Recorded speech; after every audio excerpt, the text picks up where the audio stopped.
Trust, Raw, Facts, Black's Law Dictionary, TARIFF. Let's get edified, both definition and deep dive. Tariff, a cartel of commerce, a book of rates, a table or catalog, drawn usually in alphabetical order, containing the names of several kinds of merchandise, with the duties or customs to be paid for the same as settled by authority, or agreed on between the several princes and states that hold commerce together, lord. The list or schedule of articles on which a duty is imposed upon their importation into the United States, with the rates at which they are severally taxed. Also, the custom or duty payable on such articles, and derivatively, the system or principle of imposing duties on the importation of foreign merchandise.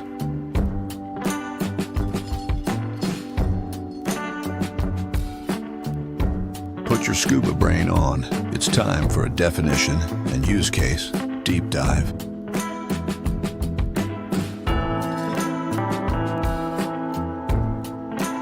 Just the facts. A tariff is essentially a document or a schedule that outlines the taxes imposed on imported or, in some cases, exported goods.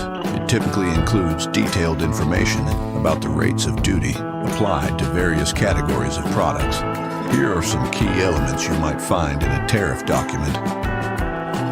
We'll go deep as Atlantis with the tariff elements in just a moment, but first let's cover a brief history of usage and effect over the existence of the United States. George Washington was the first president to use a tariff, signing the Tariff Act of 1789 into law on July 4th, 1789. The act imposed a 5% tax on all imports. The Tariff Act of 1789 was passed by Congress to generate revenue for the new government. The tariff was a response to a trade imbalance with England that was damaging American industries.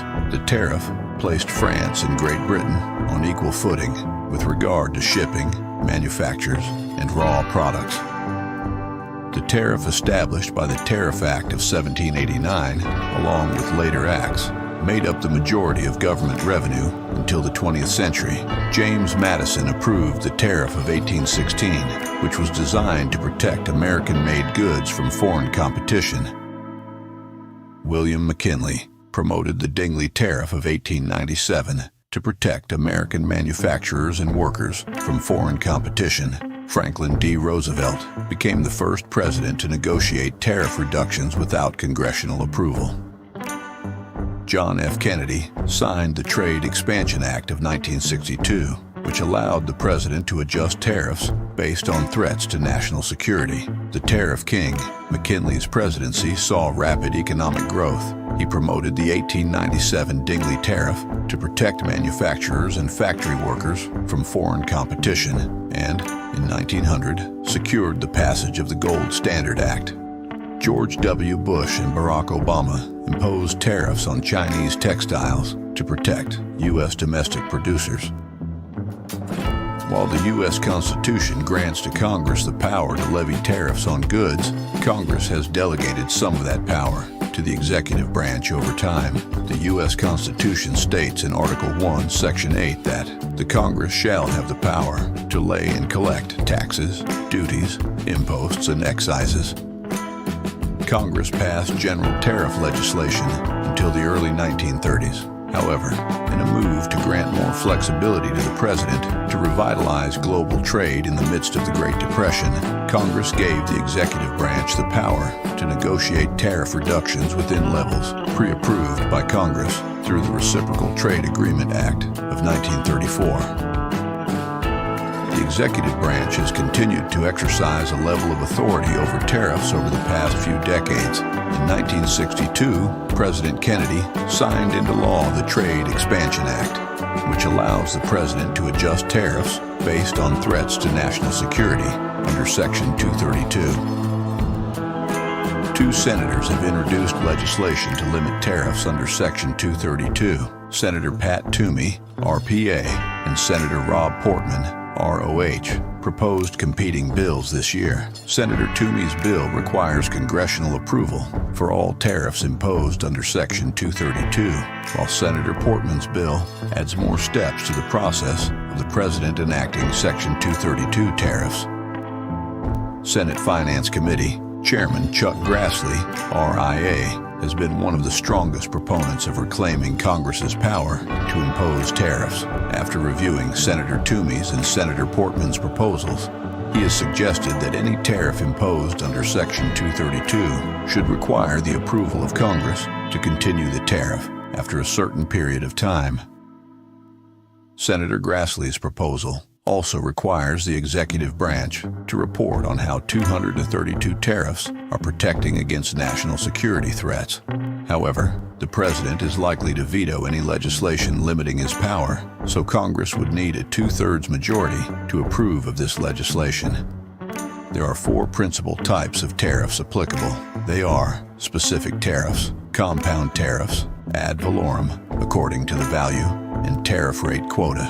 Next, we will decode the 4 types.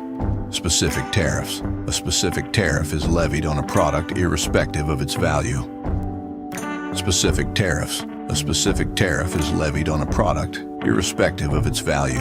It depends on the number of units or weight of the imported product rather than its value. For example, a country can levy Rs 15 on a pair of shoes, but Rs 100 on a single jacket. Compound tariffs. A compound tariff depends on the imported product's unit and value. For example, if the tariff imposed on imported apples is Rs 5 per unit, a compound tariff will include this and an additional percentage on the value of the goods. Ad valorem. Ad valorem is a Latin word that means according to value. Hence, it is quite understandable that this type of tariff is applicable based on the import value of the product. This is calculated in the form of a percentage rather than a monetary figure. For example, Japan levies a 15% tariff on U.S. automobiles. Tariff rate quota. Tariff rate quota combines 2 trade policies, tariffs and quotas. It levies a specific tariff rate on imported goods up to a specific amount.